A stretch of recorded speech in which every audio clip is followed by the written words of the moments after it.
Hey train lover, Uncle Go traveling here. I have been counting the days for the full ETS electric train from Johor Bahru to Kuala Lumpur. Originally promised for August 2025, but surprised, the launch has been postponed again, now targeting towards the end of 2025. However, that didn't stop me. I decided to take the journey anyway. Here's the twist. This trip from Johor Bahru to Kuala Lumpur has two legs. First, I bought the old school diesel train from Johor Bahru to Kluang. After that, I hopped onto the ETS train from Kluang to Kuala Lumpur. This journey is a hybrid one, parts past, parts future. Once the ETS is fully functional, you probably will not get to replicate this exact ride. So buckle up and join me to ride this train together. My journey starts in Singapore, right at the Woodlands checkpoint, the busy border crossing between Singapore and Malaysia. From here, I hop onto a public bus across the causeway. Once I clear the immigration and custom on the Johor Bahru side, my first destination is Johor Bahru Central, the southernmost railway station in Malaysia. JB Sentral is directly linked to the Custom and Immigration Quarantine CIQ complex and connect rail services all across peninsular Malaysia. And this is where this train adventure officially begins. Navigating the massive, convoluted custom building can feel a bit daunting. It is easy to get disorientated and lost.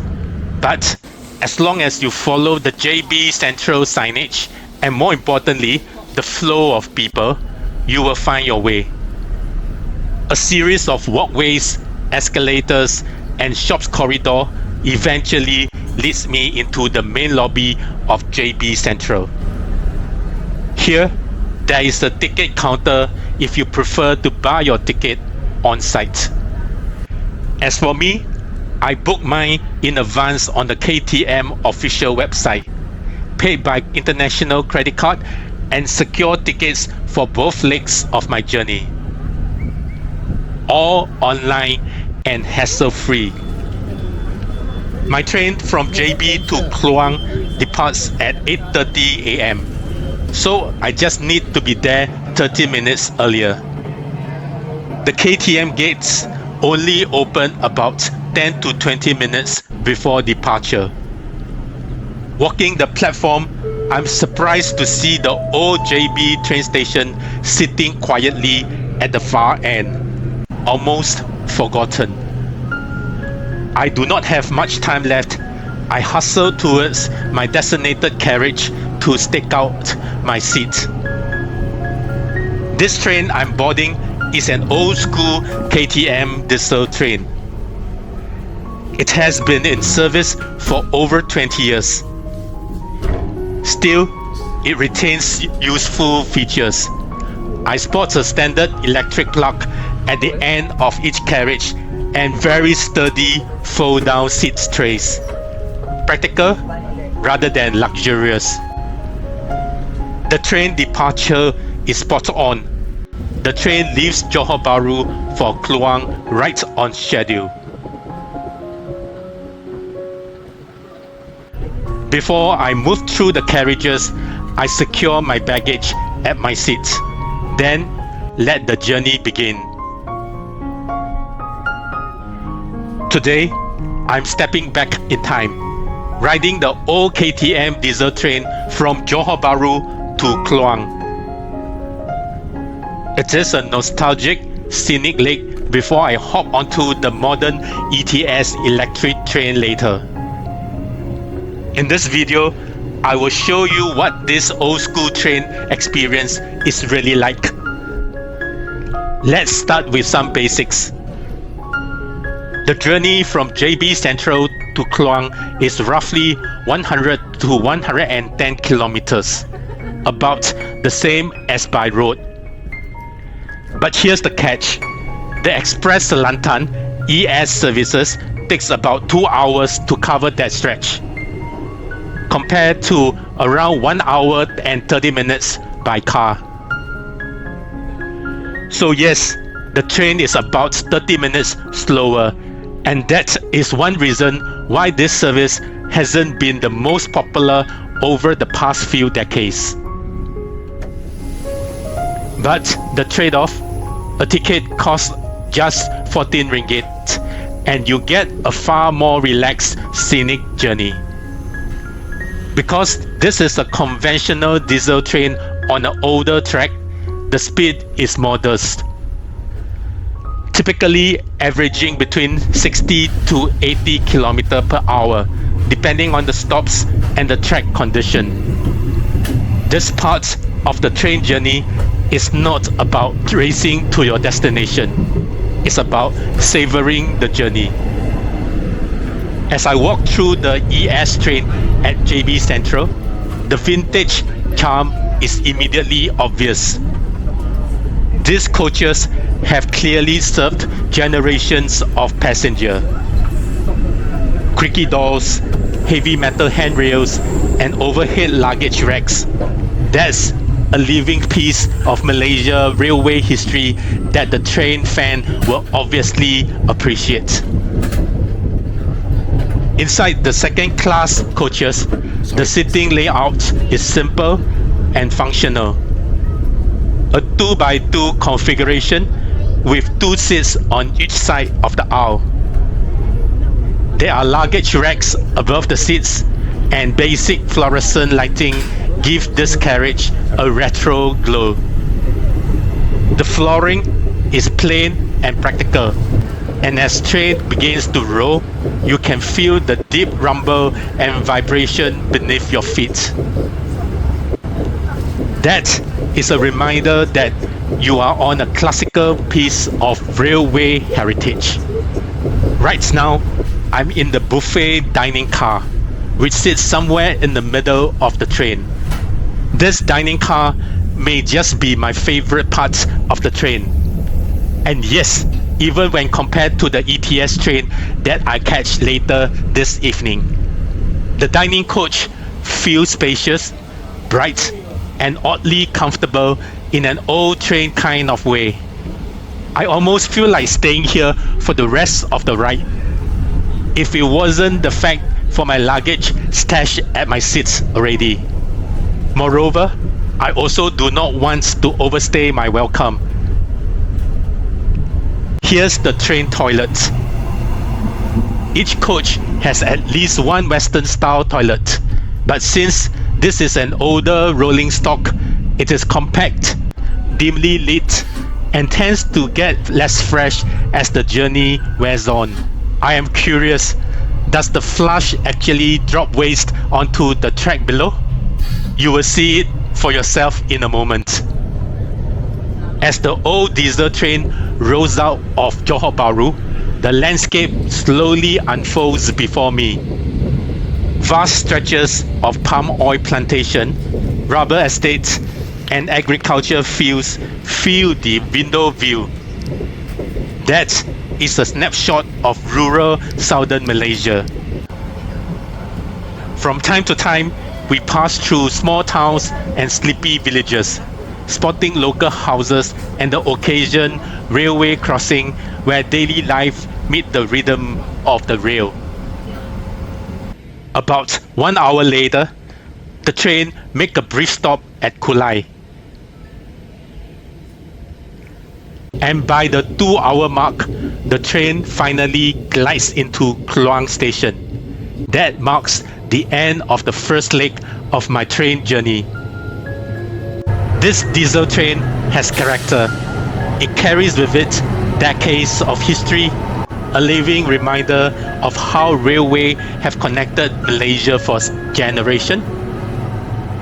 It is not about speed, it is about the experience. And now, as I prepare to disembark at Kluang, the adventure shifts gear. Next up, the modern ETS electric train for the journey north to Kuala Lumpur. The old diesel train journey will make way to the sleek, high-speed train next. That kind of contrast is exactly why I chose this route. Stay with me, because the next leg is where the rail speed, comfort, and modern rail experience begin. 5 hours later. Now that I'm back at Kluang station after a quick day trip, it's time for the next leg of this railway adventure. The next journey involves hopping onto the new ETS electric train bound for Kuala Lumpur and the KLIA corridor. The first thing that strikes me as I arrive is how modern and sleek this station looks. The new Kluang railway station is a major upgrade from the old facility. Located right in the heart of Kluang town, the station is easily accessible and currently serves as the southernmost stop on the ETS network, at least until this line is extended all the way down to Johor Bahru. Inside the railway station, the concourse is buzzing. So many passengers are already waiting for the ETS train that is set to depart in just 30 minutes time. For now, there is only one daily ETS service from Kluang to KL Sentral, and that departs at 5:15 p.m. This northward journey covers 266 kilometers, about 4 hours if you drive. On the ETS, it's about 3 hours, a massive improvement over the 5-hour trip on the old diesel service.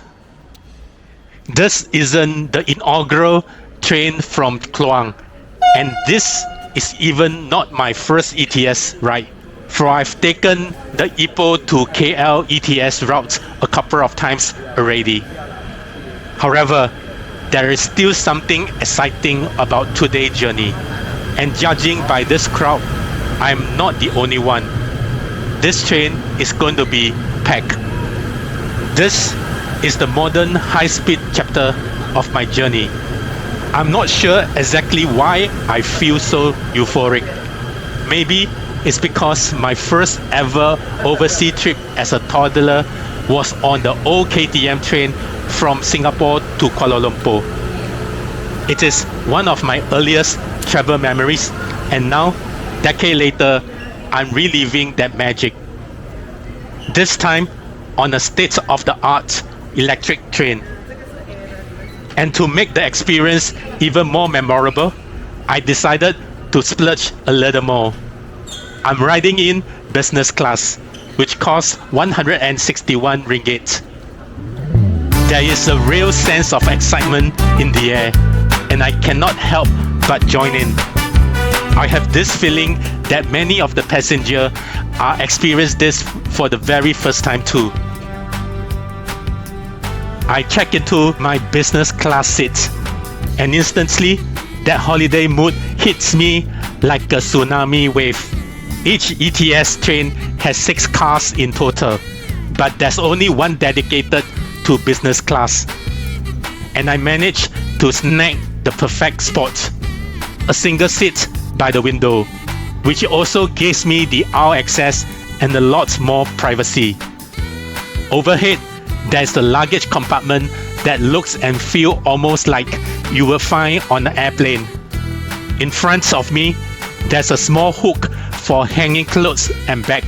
There is also a power outlet beneath the seats in front of me. Super useful. Coming from the economy class train earlier, I immediately noticed the difference. There is much more leg room and space to stretch out. And here's the funny moment. Call me Swaku, which is a little too excited, but I struggled to find the TV screen. Once I did, it took some effort to pull it out from the armrest. Maybe the hinges could use a bit of oil. But it's worth it. Opening that screen feels like opening a mystery box. Inside, there is a route map, and I even noticed a few blank slots, probably reserved for future entertainment apps. The train supposedly has Wi-Fi, but it didn't connect for me. Not a huge deal though, for I usually avoid public Wi-Fi anyway. The mobile data coverage along the track is patchy, but thankfully, the onboard entertainment screen stays connected. Once I went through a painful one-time internet verification, the connection worked smoothly for the rest of the trip.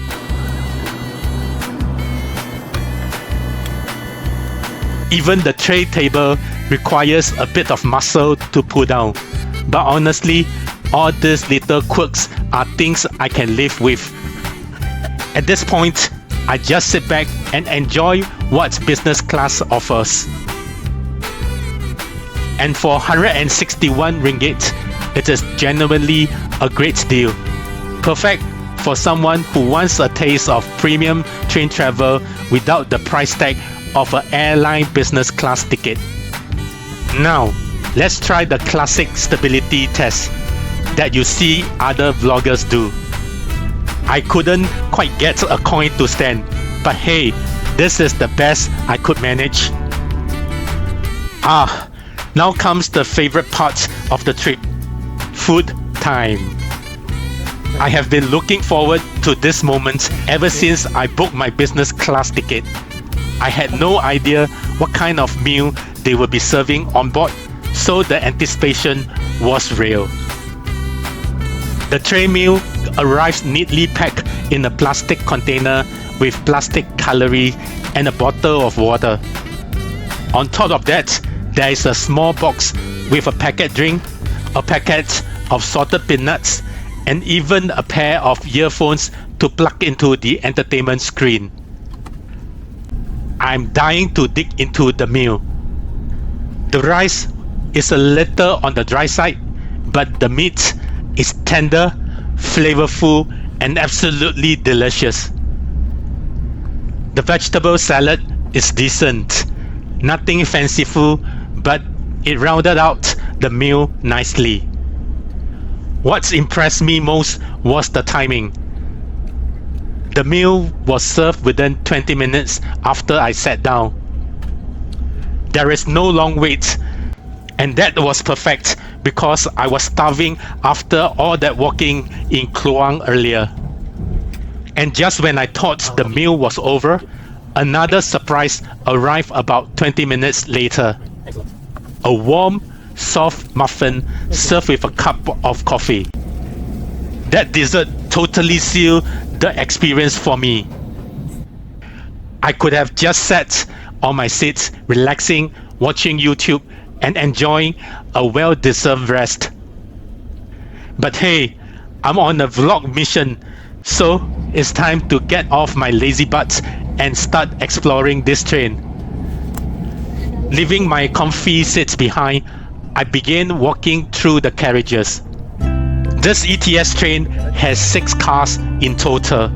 Right now, I'm in the business class section. The layout here is a spacious 2+1 seating configuration, accommodating up to 36 passengers. Moving on, I step into the standard class.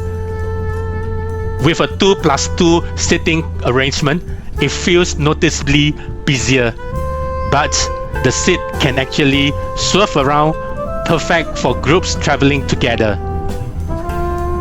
The ETS runs at the top speed of about 145 km an hour, yet this ride is remarkably smooth, stable enough for me to stroll up and down without wobbling. In the middle of the train is the dining car. Though, unlike the older diesel train, there is no seating here, just standing counter. The menu is also quite different, more Western style options like mac and cheese, a far cry from the local delights such as nasi lemak you will find on the older canteen cars. Honestly, I think the old diesel dining car wins when it comes to charm and variety. As I continue my walk, the remaining cars are all standard passenger coaches with the same 2+2 layout.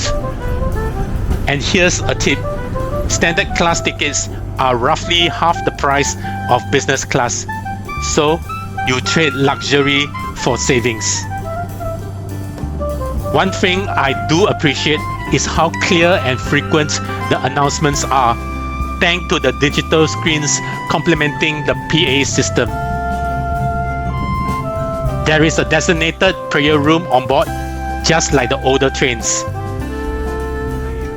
And the train toilets, much more spacious and less claustrophobic. Plus, it comes with basic toiletries. From one end of the train to the other, I explore it all. And with some food, a bit of walking, and plenty to see, the journey seems to fly past as the train zips past towns, villages, and endless landscape. Outside the window, the scenery tells the story of Malaysia. Palm oil estates, rubber plantation, and agricultural lands roll by, especially across southern Johor and Negeri Sembilan. At this kind of speed and comfort, the hours just melt away. Nightfall as our train glides closer to the Malaysia capital, Kuala Lumpur. The scenery outside the window shifts from a quiet countryside to urban sprawl, and the first glimmers of the city skylines. After nearly 3 hours on the track, finally, we roll into KL Sentral, the heart of Malaysia rail network. And with that, we have completed this incredible cross-border journey from Singapore to Johor Bahru, then onward to Kluang, and at last, Kuala Lumpur. If you enjoyed this ride across two very different worlds, the nostalgic diesel era and the modern electric future, make sure to hit like, subscribe, and let me know in the comments which part of the journey was your favorite. And don't go anywhere. Our Malaysia city adventure is just around the corner.